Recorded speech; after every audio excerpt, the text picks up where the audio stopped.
I think that one of the best things I saw on the night was that Dalvin Cook didn't play. And I think that's a great move on Mike Zimmer's part. I know there were some questions about the new turf in the Superdome, but even still, I don't think Dalvin Cook needs many reps in preseason. I would hold him out of there as much as possible. Maybe get him a couple snaps this week just to get his feet wet. But other than that, I would hold him out.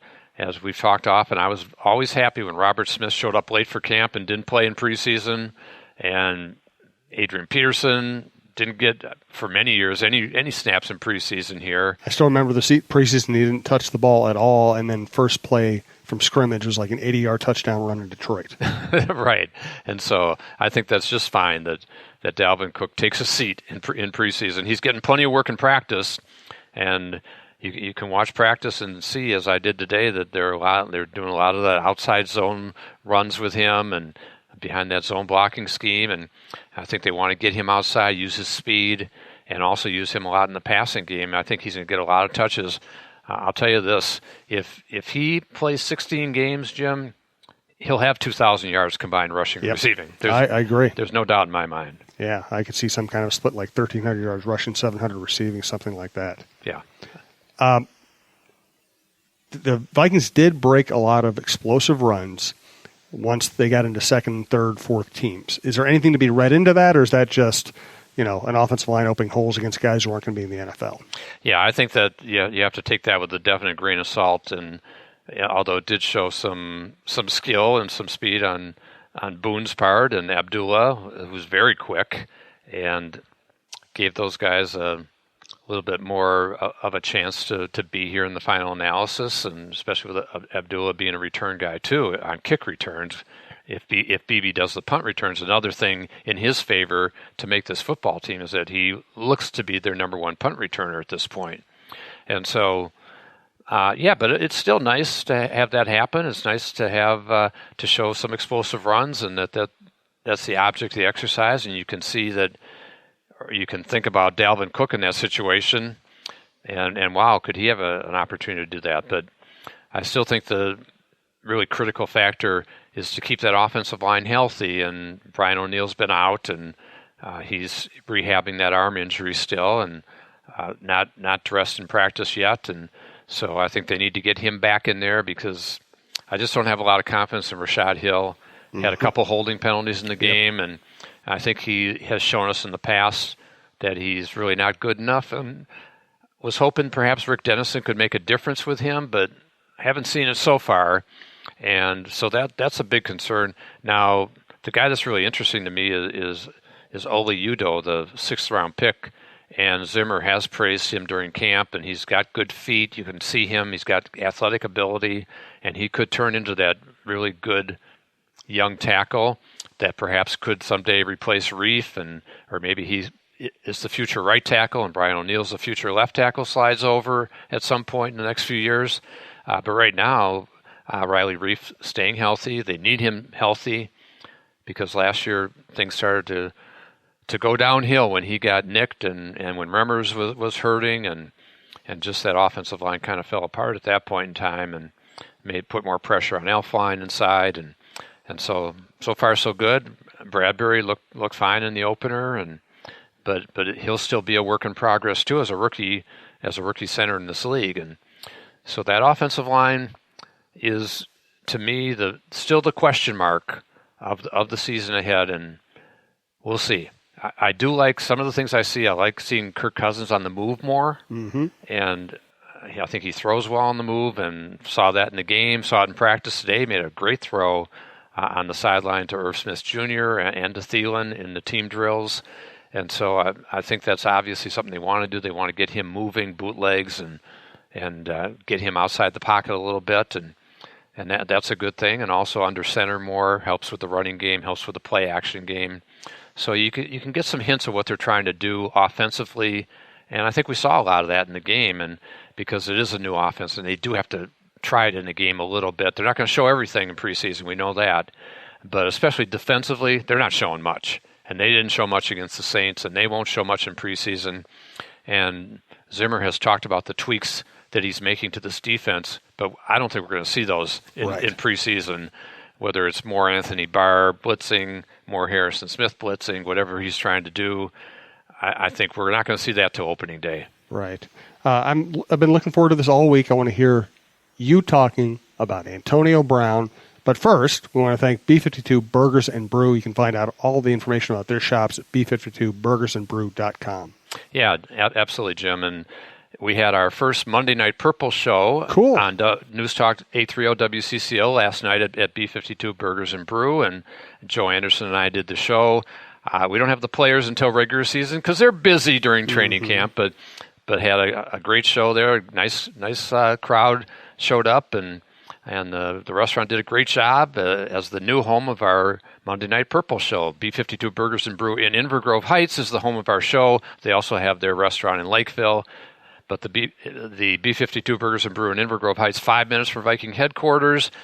And they, beginning Monday, September 9th, we will have live at B52 Burgers and Brew, our show with the players. Harrison Smith, Dalvin Cook, and other players will be in attendance. We have one more preseason show at B52, which will be on Wednesday, August 21st. And so for fans coming to training camp, before or after practice, and all of our listeners, I encourage you to go to B52 Burgers and Brew in Inver Grove Heights. They have a terrific menu of 25 varieties of burgers. I had 12 of them? I had the Carlton last night. It was excellent, and had some Gruyere cheese on it. You would have loved that, Jim. And they have also a full menu of great entrees and appetizers. And they'll have Monday night specials during the season, a fun rooftop patio where you can hear the show piped in on their sound system, and they have a fantastic Sunday brunch. So check out their website, b52burgersandbrew.com, and hope to see you there. So, Antonio Brown has not been practicing. He has blisters on his feet. One rumor is that he used cryogenics and really burned his feet badly. Other people are saying, hey, he just has some blisters, it'll be fine. And then he decided he couldn't play with the modern helmet. He filed a grievance. He lost the grievance. What do you make of all of this? Well, I make nothing surprising that Antonio Brown is a diva. He's trying to grab attention. The Raiders are featured on Hard Knocks, and so you can see it all makes sense that he's trying to be the story. And he's always going to try to be the story, and he's more interested in being a celebrity than a football player at this stage of his career. Similar to Odell Beckham Jr., they're cut from the same cloth. They both just want to be attention grabbers. And if I'm the Raiders, I'm not real thrilled with what's going on with my $30 million guaranteed deal and a whatever $18, $19 million a year receiver who's supposed to be one of the focal points of my offense, and he hasn't been there for the first couple weeks of camp due to the foot problem from the cryogenics, which if that's true, how do you not know what to wear into a cryogenic chamber that's, minus 100 degrees or something like that? So first of all, that's ridiculous. And then second of all, the helmet issue, when he knows that the league and the Players Association have been working hard on the helmet and trying to get it much more perfected and safer for players, and this is the approved helmet, and he's resistant to wearing the new approved helmet that the union has signed off on that is safer for him. It's his own union. Yeah, exactly. And it's ridiculous. And so I just think it's absurd, and that he would have taken it to that extreme to file a grievance and can't figure out how to just put another helmet on and make it fit and be safer. So, yeah, it's just, to me, it's just very predictable that this is going to happen. And I guess the only surprise is that it happened before he ever stepped on the field at training camp or for a regular season game. And I just feel like with he and OBJ, it's not going to end well for these teams, for the Raiders and for the Browns. And I think the best they can hope for is to get maybe 2 years out of Antonio Brown and maybe out of Beckham in Cleveland. And if they can get 2 years out of Brown and get him 1 year into the new stadium in Vegas to get the fans excited, then they should be happy about that, because otherwise I don't think it's all going to work out for the Oakland Raiders, soon to be the Vegas Raiders or whatever they're going to call themselves. Well, I had a fan tell me the other day, they should just fine Antonio Brown. Here's the real problem. They went out and they spent draft picks on him. and they picked up, and now they are paying him an immense amount of money. It's really hard to do that and basically admit that you really need the guy and then turn around and do something that's going to anger him. They kind of just need to play it cool and hope he just settles down, don't they? Yeah, I think that's true, and I think they have to get through preseason and have him healthy and ready to roll, and then see what happens. But I don't know. It's just, to me, it's a train wreck ready to happen any time with he and with Beckham, and I guess you could throw Le'Veon Bell into the equation too, because they've kind of all been in that same kind of boat for the last few years. Not to use the boat pun on OBJ, but it's at least we weren't using a version of the Vikings boat. No, not the Vikings boat. It was the boat. So many boats. The boat trip to Miami. Yes, I remember. The Justin Bieber boat trip. Yes. Good Lord. Twitter question from Eric Berg. Is the recent kicker-punter addition really worthy of a fifth-round pick? Has Jeff ever considered having one specialist for all the kicking duties when he was a GM? Well, I don't think we ever had that quality of player that could have done all that. They're pretty rare. Yeah, they are pretty rare. And so I think it's a lot to ask of a guy in this day and age to be able to do all that, and especially if Vedvik's going to potentially be a holder, although I think Beebe looks like he's got the leg up for that job. So we'll see. It's a possibility, and if I don't think they're going to start the season that way, but if Bailey had problems, I could see maybe them giving him a chance to do both and see how it works out for a couple weeks, and so, but no, I never had that quality of player that could do both jobs.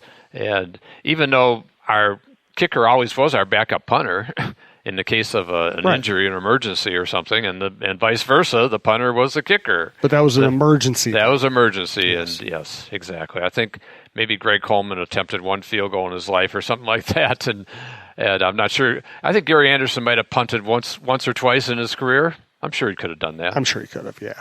But you wouldn't want to see it a lot. No, that's right. But, for example, Mitch Berger did a lot of kickoffs, and so during that 98 season. So we've had, oftentimes the punter does do kickoffs. Right, absolutely. All right, let's wrap up the show with a little Cowboys talk. Once again, thank you to our sponsors, White Bear Lake Superstore and B-52 Burger and Brews.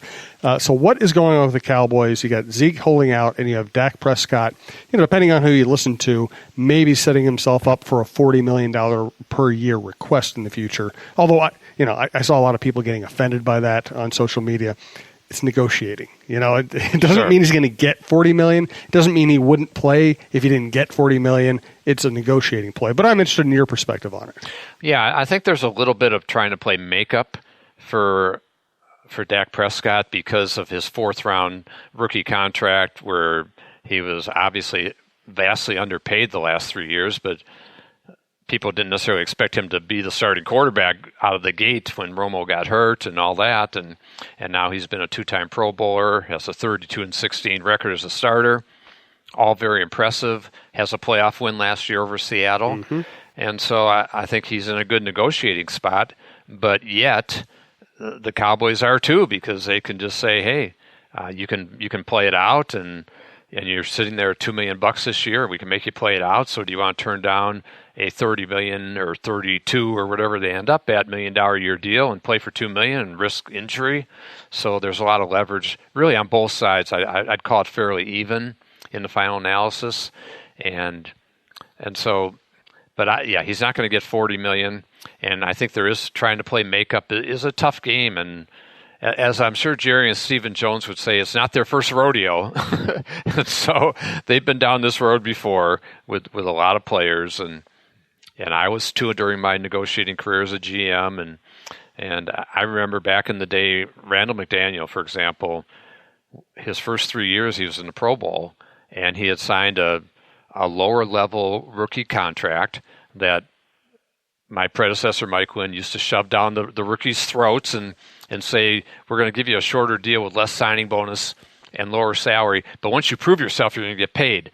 But in those days, there was no free agency, so it was still hard for them to get paid, and the agents hated that system. And then when I took over, I was negotiating Randall McDaniel, with Jack Mills, one of the top agents in the business, and Jack said, man, you got to make up for what Randall was short in this rookie contract. It was awful. And I said, Jack, I can't control what Mike did with his